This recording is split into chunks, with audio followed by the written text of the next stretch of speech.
not just since 2014, but if you see the ideological journey of BJP in its various avatars, whether it was Jan Sangh, whether it was Hindu Mahasabha, or the umbrella organization called the RSS.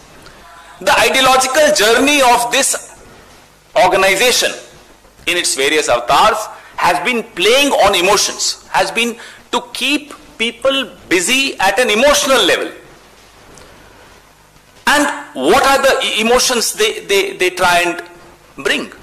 Anger, hatred, fear. Fundamentally, these three emotions on which they operate. They borrow from mythology, they borrow from their version of history, they borrow from the WhatsApp universities. I call them WhatsApp nurseries. They are not universities. University is a temple of education. These are WhatsApp nurseries.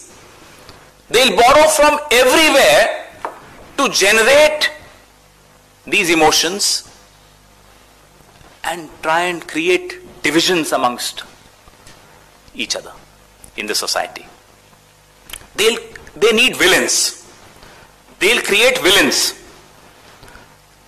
so that all our collective emotions are directed towards some villains, artificial controversies, artificial emotions. That's the modus operandi of the regime which is in power.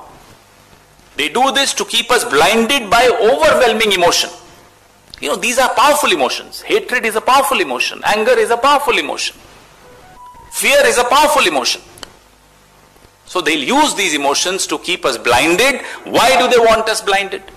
So that we do not see the misgovernance, the examples of misgovernance all around us. Whether it's the unemployed youth, whether it's the suffering farmer, whether it's the suffering middle class, whether it's the collapse of MSMEs, whether it's the total breakdown of the economy, not just of the overall economy, but of our household economy.